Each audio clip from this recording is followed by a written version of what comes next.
पृथ्वी को कौन घुमाएगा, किससे घूम रही पृथ्वी, लॉजिक दो कुछ, कहां से घूम रही पृथ्वी, किसके कारण से घूम रही, कौन घुमाने वाला है, कुछ बताओ तो। हवा घुमा रही है, कौन घुमा रहा है, हवा का घूमना है तो फिर हवा तो हमेशा अपनी डायरेक्शन बदलती रहती है, कभी पूरब से हवा चलती, कभी उत्तर से हवा चलती, तो कभी पृथ्वी इधर घूमेगी, कभी उधर घूमनी चाहिए। क्या घूमता है, कौन घुमाता है? अगर कोई पृथ्वी को, और जिसकी भी स्पीड बताई जाती है लाखों किलोमीटर में, वो इसकी जो है स्पीड से घूम रही है, इतनी स्पीड से अगर कोई चीज़ घूमेगी तो उसके आश्रित रहने वाला जो जल होगा, समुद्र होगा, उनका पानी कहाँ जाएगा?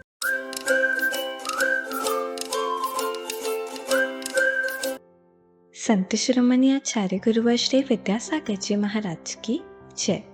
और हम योग प्रणेता पूज्य गुरुवर श्री प्रणम्य सागर जी महाराज की जय। ओम अरहम नमः। श्री तत्वात् सूत्र के शंका समाधान सत्र में आप सभी का स्वागत है। आज पूज्य श्री के द्वारा आपकी की गई शंकाओं का समाधान किया जाएगा। यदि आप भी अपनी शंकाएं भेजना चाहते हैं तो विजिट कीजिए ttv.arham.yoga और हमारे शंका समाधान फॉर्म को फिल कीजिए। सत्र संबंधी शंकाओं का समाधान स्वयं पूज्य श्री करेंगे। इस कक्षा की सभी जानकारियां जानने के लिए आप हमारी वेबसाइट ttv.arham.yoga को विजिट कर सकते हैं। आप हमारे व्हाट्सएप ग्रुप भी ज्वाइन कर सकते हैं cut.ly/तत्वात् पर। इस कार्यक्रम के प्रसारण में पुण्याचक बनकर आप धर्म प्रभावना कर सकते हैं और पुण्यार्जन भी कर सकते हैं। आप टीम अरहम को 9810436940 पर संपर्क कर सकते हैं।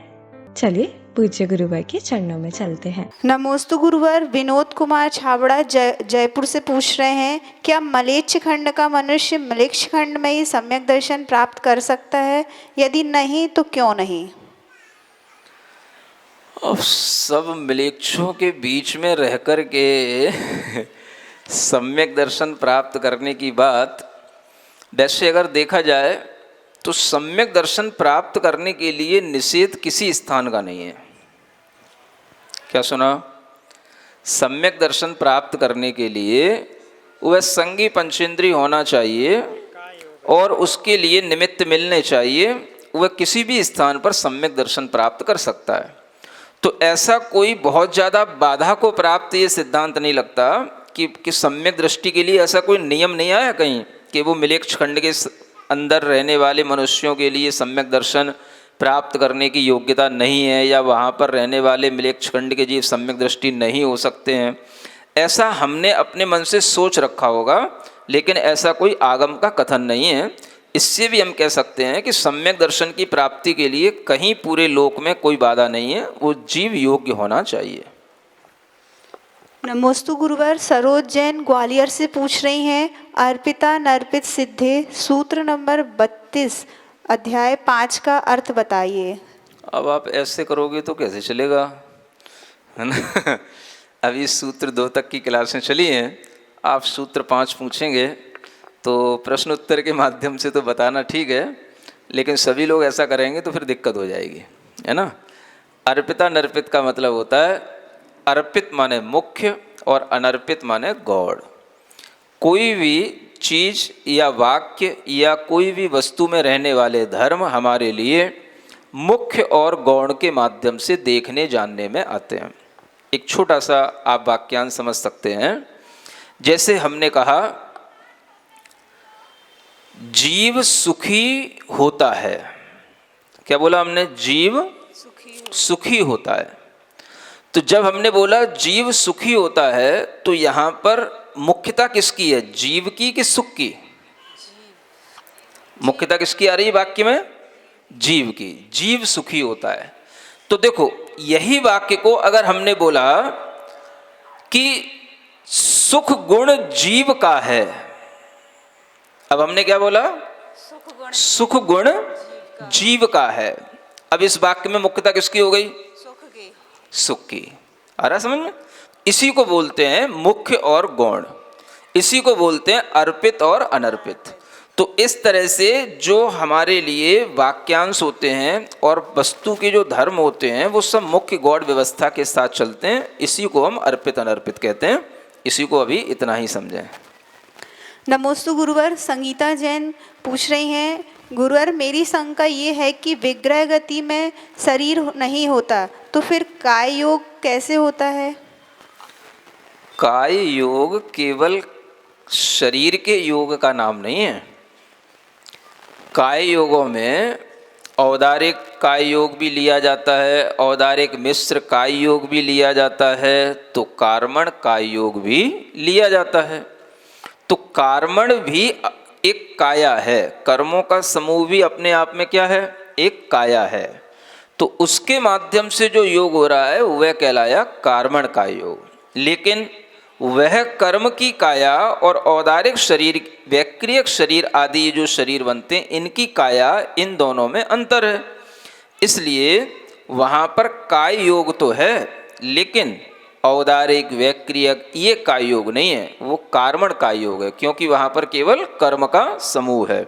उसी से ही योग होगा, उसी को काया कहा गया क्योंकि समूह का नाम काय होता है। तो कार्मण काय योग को भी हम काय योग समझें, केवल औदारिक काय को ही काय योग न समझें। नमोस्तु गुरुवर। रजनी जैन छतरपुर से पूछ रही हैं, गुरुवर जी आम खाना कब से बंद कर देना चाहिए? पहले तो ये बताओ, आपने अपना फ्रिज बंद किया कि नहीं किया? अब फ्रिज में रखे हुए आम अगर आप खाओगे तो खाते ही रहोगे, है ना। आजकल तो ऐसा लगता है कि सबके यहाँ पर बिल्कुल 6 ऋतुओं के फल फलते रहते हैं जब से घर में रेफ्रिजरेटर आए हैं, है ना।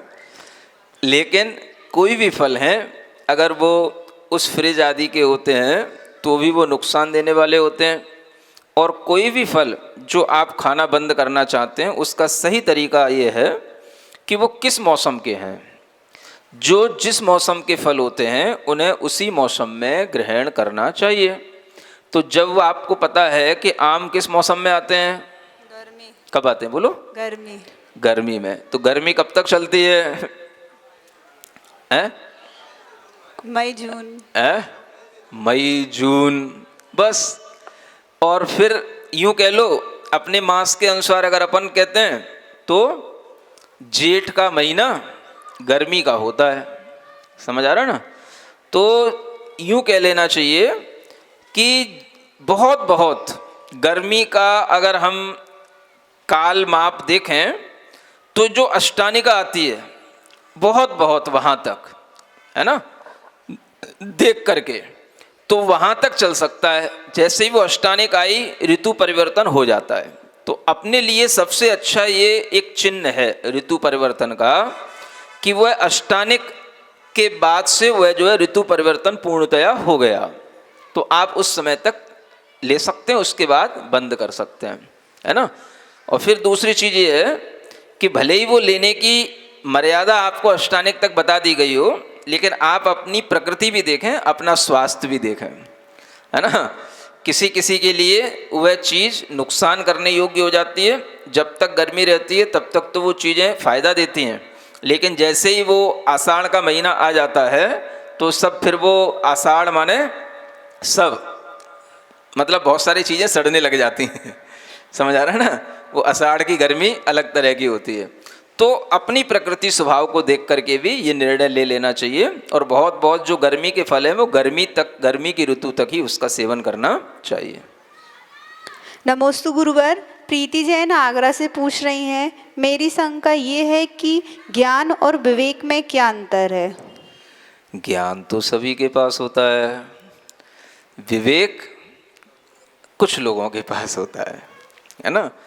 ज्ञान तो आत्मा का स्वभाव है और विवेक उस विशिष्ट ज्ञान का नाम है जिससे वह अपना हित अहित पहचान लेता है, अच्छे बुरे का ज्ञान कर लेता है, उचित अनुचित का ज्ञान कर लेता है। ये उसका विवेक कहलाता है।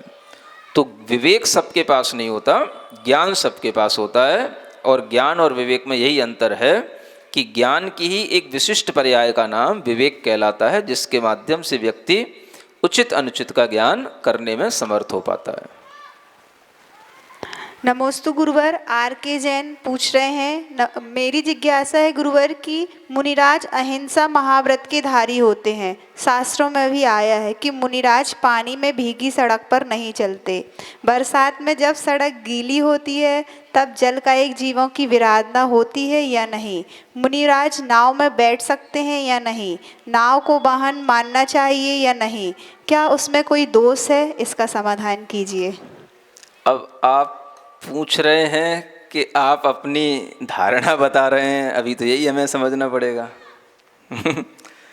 आपने कहा कि हमने ऐसा शास्त्रों में पढ़ा है, तो आपने कुछ शास्त्र अपने मन से भी पढ़ लिए होंगे, है ना।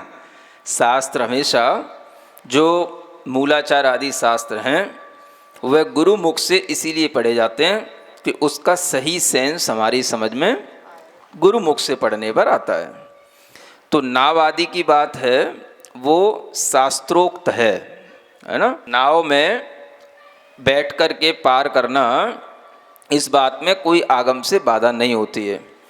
दूसरी बात, सड़क पर चलने की बात है, तो सड़क का गीला होना अलग बात है और सड़क का उस समय पर पानी का बहाव इस तरह से होना कि उस बहते पानी में जो छोटा थोड़ा सा पानी पड़ा हुआ है, उस बहते पानी पर कोई भी तरह से जब वहाँ पर लोग आ जा रहे हैं तो उसका प्रासुक होना भी उतना ही संभावित होता है।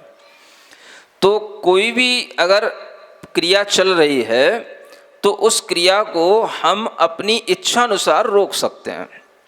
जल का एक जीवों की विराधना, वह सड़क पर बहता हुआ पानी भी हो सकता है। अगर बरसात जोर से हो रही है तो भी वह पानी बहता हुआ हो सकता है। तो जो पानी कहीं पर गड्ढे के रूप में होता है, उस गड्ढे में महाराज पैर नहीं रखते। लेकिन जो पानी बहता हुआ होता है, उस बहते हुए पानी को भी पार किया जाता है। नदी के भी कुछ स्तर तक के पानी को पार किया जाता है और कितने स्तर का पानी पार करने पर कितना प्रायश्चित होता है, इसका भी विधान उन मुनि महाराज को पता होता है। तो आप इस बात की बिल्कुल चिंता ना करें कि जल का एक जीवों की वो विराधना कर रहे हैं, वो चल रहे हैं। चलते चलते पानी तो आजकल तो घर के ही लोग बाहर अपना लुढ़का देते हैं कुछ भी। ऐसे तो हमारी चलने फिरने की क्रिया ही हमारी बाधित हो जाएगी। हर गली देखो, हर मोहल्ला देखो, सुबह सुबह सब गीला करके रखते हैं, अपना अपना घर के बाहर सब पानी फैलाते रहते हैं। समझ आ रहा ना। तो ये कोई उसका एक समाधान नहीं है। बरसात का पानी तो फिर भी नीचे गिर करके शुद्ध हो जाएगा और वो बहता हुआ निकल जाएगा। ये तुम लोग अपने अपने घरों का पानी फेंकते रहते हो, इसमें तो और अप्रासुक है। तो ये सब चीज़ें यथाशक्य अनुष्ठान में आती हैं। यथाशक्य जानते हो, जितना शक्य होता है वह अनुष्ठान किया जाता है। फिर भी उन मुनि महाराज के लिए किसी भी तरह के इन जीवों का घात होने की जब संभावना होती है, इसी कारण से वो चलने फिरने के बाद में आकर के अपना ईर्यापथ प्रतिक्रमण करते हैं और अपने दोषों का निवारण करते हैं। तो आप ज़्यादा चिंता ना करें। आप केवल जो पढ़ रहे हैं, उस पढ़ने के अलावा भी बहुत कुछ और ऐसे शास्त्र हैं जो आपके पढ़ने में नहीं आ पाते हैं। वो भी अगर आप कभी देख पाएंगे तो आपके लिए अच्छे ढंग से समझ में आ पाएगा। नमोस्तु गुरुवर। सरला जैन पटना बिहार से पूछ रही हैं, गुरु, देव नरक गति में जीव निकलकर मनुष्य गति में जा सकता है? और कहाँ जाएगा बेचारा? देव भी मनुष्य ही बनता है। ये तो कितने उदाहरण प्रसिद्ध हैं, इसमें पूछने की क्या बात हो गई। और नार की भी बेचारा कहाँ जाएगा निकल के? दो ही गतियाँ होती हैं उसकी, एक मनुष्य गति और एक त्रियंश गति। नरक से निकलने वाले जीव की दो ही गति हैं और देव से निकलने वाले जीव की भी दो ही गति हैं। देव गति वाला जीव भी या तो मनुष्य गति या त्रियंश गति, तो दो ही गतियाँ होती हैं। आप क्या चाहते हो, नरक को नरक में ही डाले रखना चाहते हो बार बार? तो ऐसा कभी नहीं होता। न कोई नारकी मर कर के पुनः नारकी बनता है और ना कोई देव मर कर के तत्काल देव बनता है। उसके लिए यही बीच की पर्याय होती हैं। नमोस्तु गुरुवर। इंदिरा जैन मुंबई से पूछ रही हैं, आत्मा तो शुद्ध रूप में अनंत गुणों का पिंड है, संसारी जीव कर्म सहित हैं, तो किन कर्मों के कारण या आचरण के कारण जीव अभव्य या दुरांधुर भव्य बन जाता है? दूसरा प्रश्न है कि दुरंधुर भव्य। एक एक करके आराम से प्रश्नों की श्रृंखला लगाने से प्रश्न बहुत महत्वपूर्ण नहीं हो जाते। प्रश्न हम किस भाव से पूछ रहे हैं वो हमारे स्वाध्याय से समझ में आते हैं। तो कोई भी जीव आत्मा शुद्ध है, बुद्ध है या अखंड पिंड है, ये सब कहने के लिए है। समझ आ रहा है ना? जीव वास्तव में, संसारी जीव आत्मा कर्म से अशुद्ध है। और जो भी आप भव्य भव्यपने की बात कर रहे हैं, ये अगर आप दूसरे अध्याय का पहला सूत्र भी ढंग से पढ़ेंगे, सुनेंगे, तो इसी से उस शंका का समाधान हो जाता है कि भाई जो भव्य भव्य भाव हैं ये तो उसके पारिणामिक भाव हैं, ये किसी कर्म के उदय आदि से नहीं होते हैं। तो जब आपकी पहली शंका ही यहीं पर है ना समाधान हो जाता है, तो आगे की शंकाएं भी अपने आप समाधान हो जाएगा।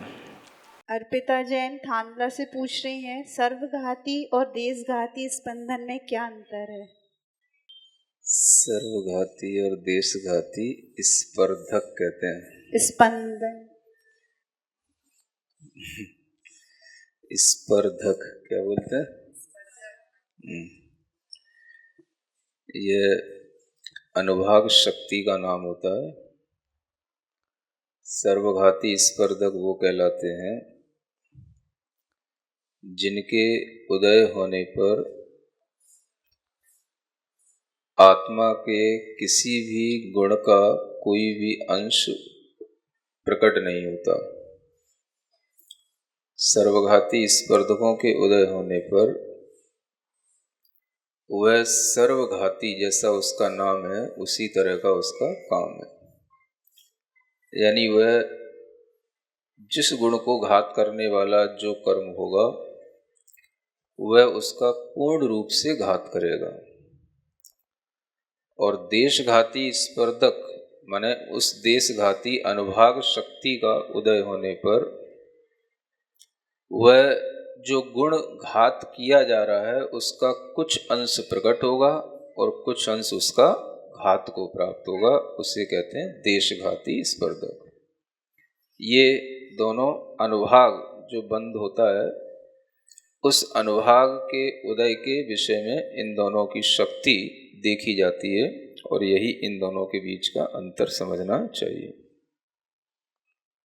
कौशिक जैन पूछ रहे हैं नागपुर से, जीव अजीव कौन से हैं? क्या पत्थर भी जीव है? ये सब दृष्टिकोण पर निर्भर करता है। पत्थर में जीव भी होते हैं और पत्थर अजीव भी होता है। जब तक उसके अंदर जीव होगा तो वो पृथ्वी का एक जीव कहलाएगा। और वह जीव इतना सूक्ष्म होता है, एक इंद्रिय की वो जो अवगाहना होती है इतनी सूक्ष्म होती है कि उसे हम समझ नहीं सकते, उसे हम देख नहीं सकते और उसे सिद्ध भी नहीं कर सकते। तो जब तक उसके अंदर जीव है तब तक वो पृथ्वी का एक जीव कहलाएगा, और जब उसमें जीव निकल जाएगा तो वो केवल पृथ्वी काय कहलाएगा, तो वो अजीव होगा। ये तो उसकी सिद्धांतिक व्याख्या हुई। और जो हम व्यवहार में भी उपयोग में लाते हैं उसे हम अजीव रूप में भी देखते हैं और जीव रूप में भी देखते हैं। तो आपको उसे दोनों रूपों में देखना होगा, चाहे वो पृथ्वी हो, चाहे जल हो या कोई हो, वह जीव भी हो सकता है और अजीव भी हो सकता है। तो वो कथनचित जीव है और कथनचित अजीव है। जो कुछ हमें उसके ऊपर दिखाई देगा, उसकी हार्डनेस, वो सब अजीब ही है। हमें जो दिखाई दे रहा है वो अजीब है, इसलिए उसको अजीब कहा जाता है। उसके भीतर जीव की अपेक्षा से वो जीव भी हो सकता है। इस तरह से दोनों रूपों में उसको जानना चाहिए। शशि बांजल न्यू दिल्ली से पूछ रहे हैं, नमोस्तु गुरुदेव, मुनिषी 4 इंद्री वाला असंगी कैसे हो सकता है? असंगी कैसे हो सकता है? ये तो सिद्धांत में ज़्यादा क्यों और कैसे तो चलते ही नहीं है। जो विज्ञान है, सिद्धांत है, उसे हमें समझना पड़ता है। असंगी का मतलब है जिसके अंदर मन न हो। मन को होने वाले, उत्पन्न करने वाले जो कर्म होते हैं वो अलग होते हैं, और इंद्रियों को उत्पन्न करने वाले जो कर्म होते हैं वो अलग होते हैं। तो 4 इंद्रिय है, आगे भी 5 इंद्रिय में भी कुछ असंगी भी होते हैं और कुछ संगी भी होते हैं। तो कैसे होने का मतलब यह है कि उनमें सिर्फ 4 इंद्रियों का ही काम है, जो इंद्रिय आवरण कर्म के क्षयोपशम हैं, बस उन्हीं क्षयोपशम से उन्हें इंद्रियां प्राप्त हुई हैं। मन की योग्यता, मन का क्षयोपशम उन्हें प्राप्त नहीं है, जिसके कारण से उन्हें मन की प्राप्ति नहीं हुई। इसको इसी तरह से सिद्धांत के अनुसार समझना चाहिए। अंजलि जैन थाने मुंबई से पूछ रही हैं, पर्याप्तियां सब एक साथ शुरू होती हैं कि एक के बाद एक होती हैं? पर्याप्तियां सभी एक साथ ही शुरू होती हैं। पूर्ण जो होती हैं वो क्रम क्रम से होती हैं।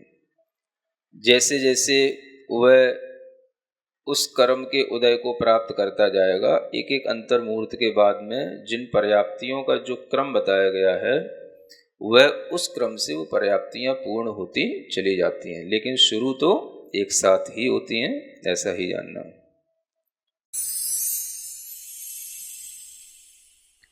सिरिजिणवाणी जग कल्याणी जग जन मदतम मोहरी जनमण हारी गढ़हर हारी जम जरा भव रोग हरि तिथ्य राणम दिव्य झुणिम जो पड़ई सुणई मय्ये धारई राणम सौख मणंतम धर्य सासद मोक्ष पदम पावई सासद मोक्ष पदम पावई।